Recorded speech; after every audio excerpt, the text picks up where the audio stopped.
Letter 4.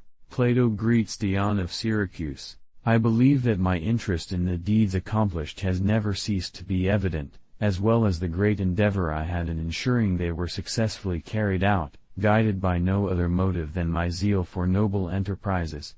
I think, in effect, that it is just that those who are truly good men and act according to their nature should obtain the glory they deserve. Up to the present, by the grace of the gods, everything is going well, but it is in the future that the toughest combat will have to be fought. Well then, the superiority that lies in courage, speed, and strength, can be thought to be within the reach of other people as well, but, as far as the one based on truth, justice, loftiness of purpose, and maintaining a suitable attitude in all these aspects is concerned, anyone will agree that those who strive to profess these ideals must stand out from the general level. What I am saying so far is evident, but it is also necessary that we do not lose sight for a moment that those whom you know must distinguish themselves from other men more than men distinguish themselves from children.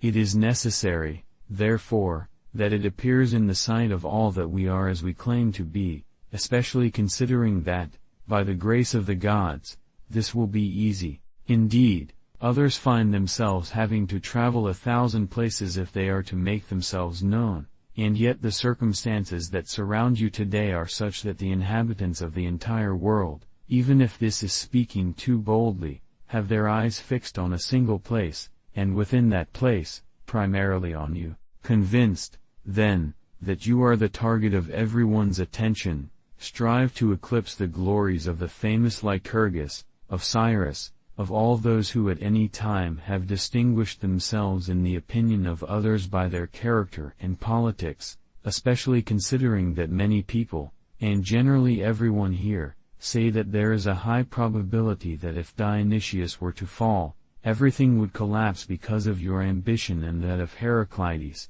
Theodotes, and the other prominent figures. Above all, it is desirable that no one be of such a nature, but if any case should arise, you openly step in to remedy it, and the situation can be resolved in the most satisfactory way. Perhaps it seems ridiculous to you that I say this, seeing that you know it perfectly well, but I see that actors are also encouraged in theaters by children, and, needless to say, by friends, who are already supposed in their benevolence to encourage with enthusiasm. Well then, you all now play your part, and if you are in need of anything, communicate it to me by letter. The situation here is approximately the same as when you were here. Also communicate to me by letter what you have done or are doing, because we, although we hear many things being said, know nothing.